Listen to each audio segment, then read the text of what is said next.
Right, welcome to this special edition for this tour the Prime Minister has carried out with just a few minutes ago. The Prime Minister made a press conference. Earlier, the Prime Minister, Dr. Mustafa Madbouli, inspected projects in historical Cairo which are being renovated.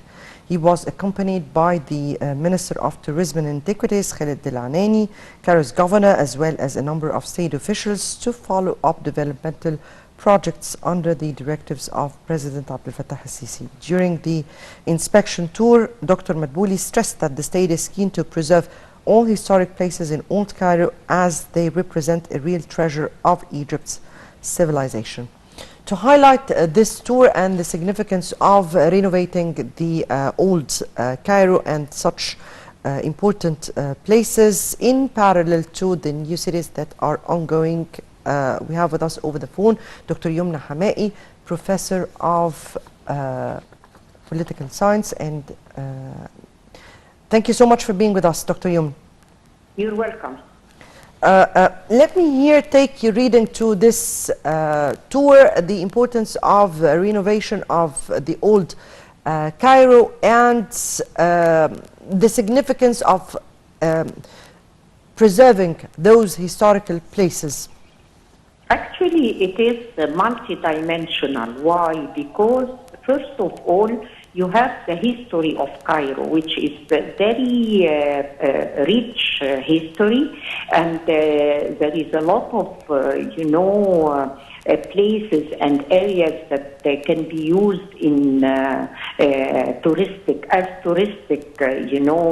visiting.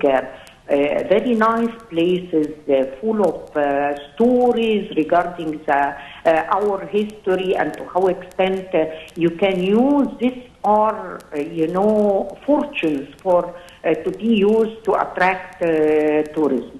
This is from one dimension, and what's happening in Cairo nowadays, linking pyramids with the old Cairo, and by new infrastructure and addressing slums in these areas.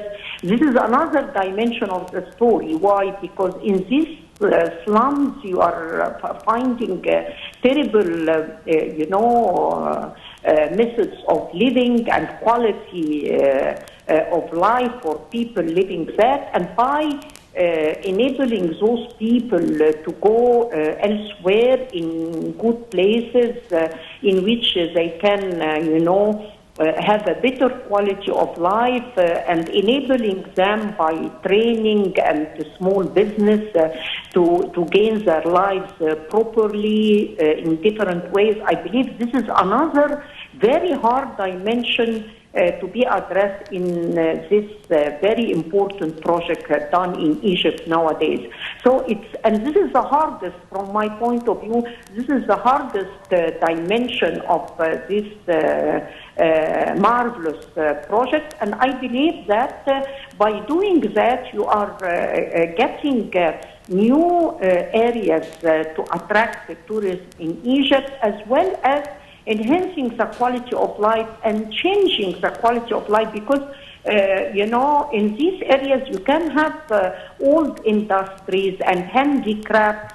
People, they cannot gain their lives because they don't know how. They are in deep need of financial and non-financial services, and if you allow them to get these services, they may get an opportunity of a better life, better income, and so on. And for the economy, you are transferring the informal sector into formal sector, and you are increasing GDP. And if you take into consideration the gender perspective, this may add to large extent to the quality of life for Egyptians. So I believe this is a very important project, and taking this type of political support and monitoring and evaluation and coaching on a periodical way, I believe, inshallah, it's going to be a guarantee for its success. Dr. Yumna, before I end with you, there is important statement said by the Prime Minister when he spoke about the renovation of those projects. He spoke about the importance the government is giving and the leadership is giving to renovating Cairo, that goes in parallel with the building of the new cities, which mean that the state is taking care of both the urban areas and the renovation of the urban areas, plus the new cities and the building of new cities. How did you read those statements? Yes, actually, this is quite clear regarding policy making in Egypt nowadays, which means that we are starting to take care of people, of human resources. And this is quite important because it's not just by having, very nice areas to be visited by tourism and attracting tourism, but it's about those people that used to live in these areas. What is going to be the quality of their lives after such a project? They are going to have new areas in which they can have a decent life and a decent place to live in, and at the same time an opportunity of job. And we can see a very good model of that, Al Asmarat. It's a very good model of how the government has taken care of the slums and moving people from these slums in which they were living in terrible situation into new lives in which they can find the opportunity to have sport, the cultural aspects. And Egypt indeed need of that, because we need to change culture, we need to improve the quality of life, and we have actually our human resources can be considered the most important wealth Egypt is owning, and by improving their ways of life, I believe we can exploit our resources, human resources, in a better way. Right, Dr. Yom Hamay, Professor of Economics, we thank you so much for being with us over the phone and for your input. And getting back to our coverage, before we move on to another aspect of the coverage, let's take this break with this report.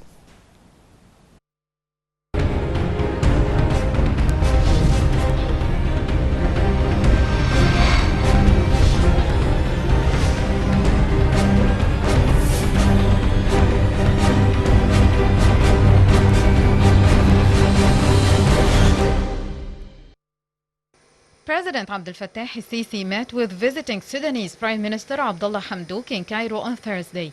During the meeting, President el-Sisi reiterated Egypt's support to Sudan through cooperation and coordination in all fields of mutual concern. The head of state stressed the significance of the visit for following up on means of implementing proposed projects as agreed during meetings of the two countries' leaders. For his part, Hamdok hailed the positive outcomes of President el-Sisi's visit to Khartoum last week. On Ethiopia's dam file, the two sides agreed on intensifying contacts with regional and international parties to activate the Sudanese proposal to form a four-way committee. This will be entrusted with mediating in the dam crisis, with the aim of reaching a comprehensive and legally binding agreement on filling and operating the dam before the next rain season. Earlier in the day, Prime Minister Mustafa Madbouli met with his Sudanese counterpart Abdullah Hamdok, who headed a high-level delegation in his visit to Cairo. At a joint press conference after the talks, Madbouli reiterated Egypt's full support to Sudan, saying that the two sides discussed the implementation of projects in the agriculture and as well as increasing the volume of trade.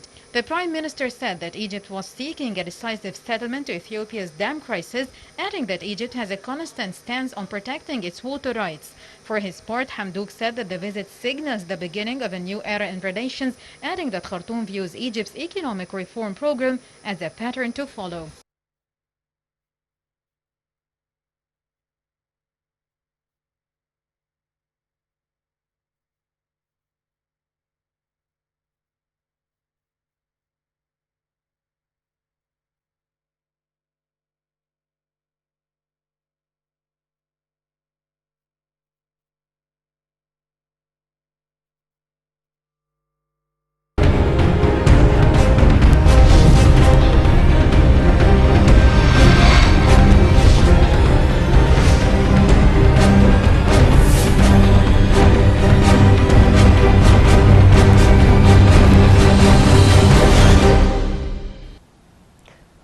Right, welcome back, and back to our topic where Dr. Mustafa Madbouli was inspected earlier in the day a number of projects in the historical historical Cairo. Those projects are being renovated. One of the statements that the Prime Minister pointed out to is that the aim of implementing such projects is retrieving Cairo's role as a vivid city for heritage. Let me here take with me over the phone to discuss the issue Mr. Ahmed Badr, tourism expert. Good afternoon to you, sir. Good afternoon to you and all the audience. Thank you very much for this telephone call. Thank you very much for being with us. And let me take your reading, or how did you take the statements of the Prime Minister? The leadership and the government has been very much into renovating the old Cairo in order to catch up to the new civilization, in order to cope with the standards of living that they want to the citizens to live in, also to prepare it for tourism. From your perspective, how did you take that? Well, this is a great initiative from the government from all aspects. If we are talking about tourism, and of course if we're talking about the quality of life of the people living there in this historical area, it's a great thing for all Egyptians to have this area renovated and taking the care it deserves. Old Cairo is not just a city or a place that people live at. It's a part of our history. It's part of the world history. And it is absolutely an open museum with all the monuments, mosques, homes, shops, you call it, that there are some shops over there that they are more than 100 years old or 150 years old. People when they come to this area, they love to go to a place like Fishawi Cafe, which is more than 150 years old. We have countries that they are not that old. And if you take just one photo frame of any part of historical Cairo, you will find at least 10 or 15 monuments, mosques, homes. This is a place where you can find monuments more than other countries have entirely. So there are countries that they live in one or two monuments. Here we have, in just one place, thousands of places to see.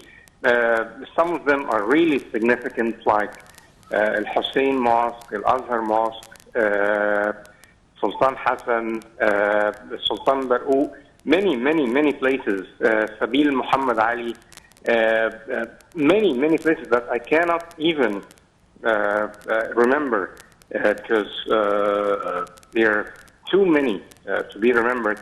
But at least now we're seeing that the government is taking well care of this place. In the past we had Mu'izz Street renovated, and we saw the great shift and the great upgrade of this, not upgrade, just renovations. So the beauty of this street can be shown again. And now we are witnessing the same thing for the entire area, which I hope one day it will also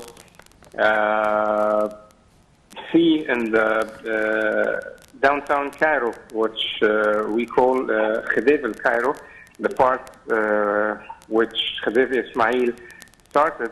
They already started, but again, it needs more attention. The buildings there are definitely,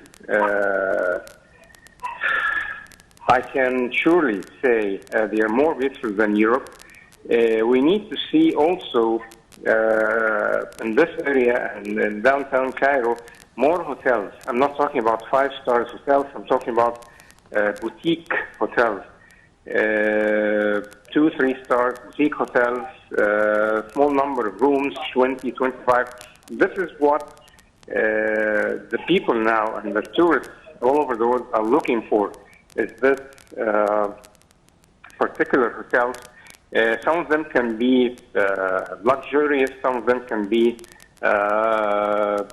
economy, so it can attract all the tourists from every place and from every country around. Yes. So we need to start looking into this, to facilitate having new hotels in this area. It will help the economy of Egypt. It will help the economy of the people living in this area, because definitely they will be the best ones to run these hotels and work in them and serve our guests. So definitely, I have to say this is a great move from the government to be put beside all the other great moves. And we saw also, I want to talk about, if you allow me, El Fustat area around the Museum of Civilization in Fustat and Ain al-Sira area. Yes, many. Many areas that amazing. have been developed and have been put into renovation and reconstruction in order to represent the Cairo that we really are in need for. Mr. Ahmed Badr, expert or tourism expert, we thank you so much for being with us over the phone and for your input. Now we move on to another event that took place also today. But before we move on, let's have a very short break and we'll come back.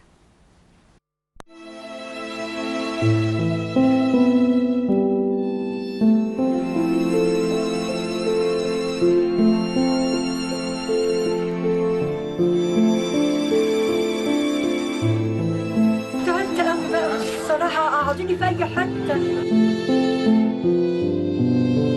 نفسي دول يطلعوا بأنجيفة مش أكتر من كده.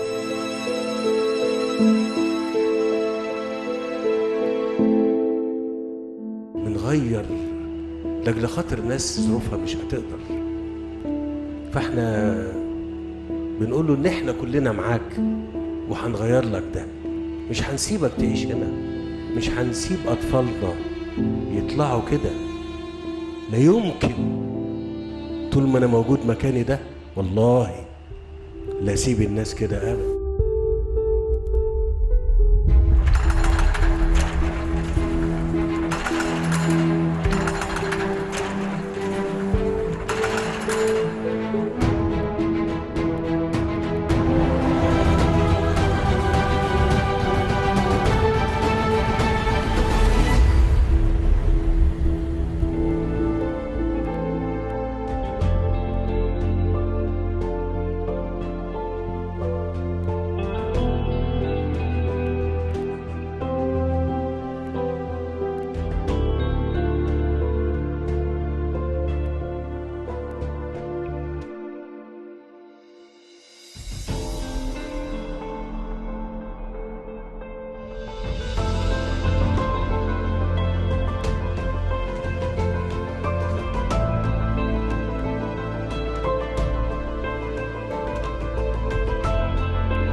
Right, welcome back. And also on Saturday, Minister of Endowment, Dr. Mohammed Mukhtar Guma, inaugurated the 31st International Conference for Islamic Affairs Supreme Council, which is being held under the auspices of President Abdel Fattah el-Sisi.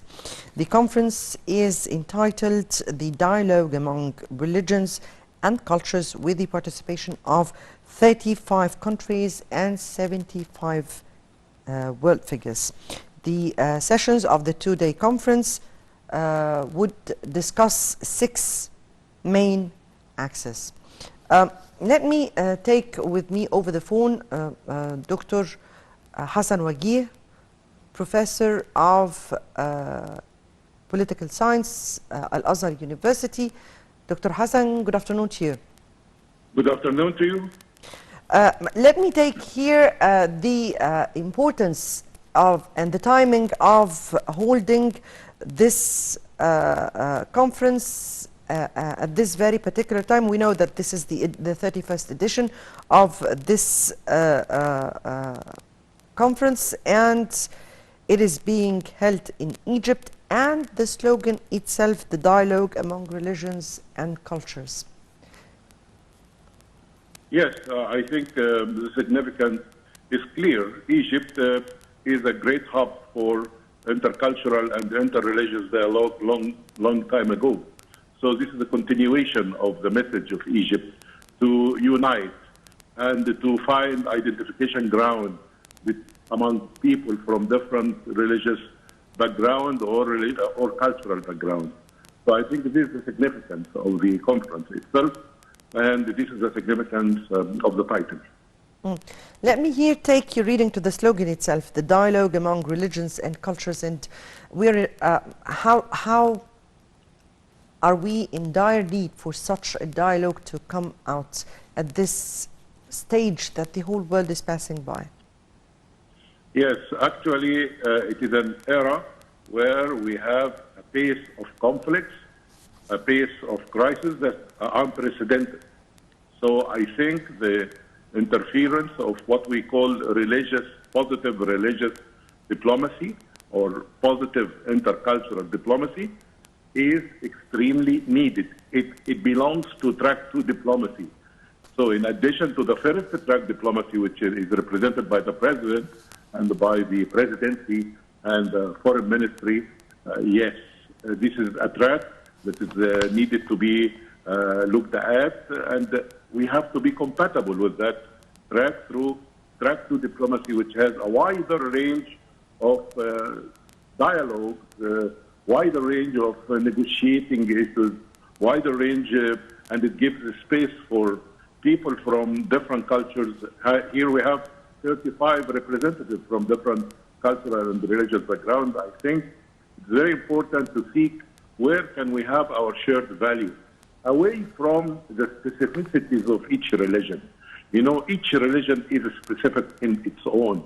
We have to respect this specificity, and I think the minister has already made a statement like that. But when we are talking about the open religious discourse, which is about sharing good relations with human beings, fellow human beings all over the world, when we are having something like, to forge the identification ground is not easy in negotiation side. So I think it is a very good idea that we can seek this shared value and establish this good identification ground among the people represented from different parts of the world. I think it's a very good training for having this platform to resolve highly complicated crises and the struggles all over the world, which really erupted in an unprecedented pace, as we have already said. As you respectively said here, humanity, or rather building dialogue among different humanity, races and religions and all this, the concept of building tolerance, building this kind of respect to mankind, regardless of their religion, and how important this value has to come up at this particular stage, that we are seeing a kind of misrepresentation to the religions. Yes, actually this here pertains to the philosophy of this conference and the other similar conference, which is how to focus on producing the rules of dialogue. And the rules of dialogue is to establish, by the way, dialogue is different from negotiation. Dialogue is based on the cooperative principle from a technical point of view. This means that you do not raise any disputed points, but negotiation is to raise disputed issues. So when we are talking about rules of dialogue plus rules of negotiating, it should be rules among these wise people who are really represented by all cultures, so as to cultivate the seeds of wise, rational, and humane dialogue inside all these countries and among countries. Because actually the social media has already triggered a trend that really needs to be resisted. You know, you have to be outrageous. You have to be strong in your claims. And even when you have, when some people were interviewed among those who are called influencers, or they are called YouTubers, they say, I have to be outrageous so as people can be attracted to me. So yes, you can do that in social life and it's wrong. But if you are doing it with religious discourse, I think they are playing with fire. They are really playing with flame. So I think the conference is very important in putting the rules. And when it comes to dialogue through the media or the social media or wherever, people have to be rational. We have to turn the media with a great effort that not bad news make the news, but good news should make the news. Dr. Hassan, let me here ask you, definitely such a conference is important, but also how far do we need kind of conferences that would interpret the religions or the real essence of religions, the real verses or the interpretation of the verses in the right way? How far do we need to hold kind of conferences and dialogues in order to let people get acquainted with their religion in the proper way? Oh, yes. So if I understood your point quite well, I would make the question into two parts. One of them, do we need to cultivate the concept of religion in our dialogue or not? Correct me if I'm wrong. And the other part is that how can we teach people the proper rules of religion? Is that right? Yes, in a way it is. Yeah. The first part, which is why sometimes people say, don't talk about politics and religion if you'd like to keep the other party happy. This is a common statement, but this common statement is wrongful. Why? If you look, I have been to Germany lately, and I think that when I studied the intercultural, interreligious dialogue inside Germany, the German government and the German society knew very well that irrespective of talking to others from other countries, they're talking about inside the German context. They came to be aware that people represent different religious backgrounds in Germany. They decided that to give room for that so as people can communicate with peaceful way and have a floor to express their ideas with a lot of good space for them.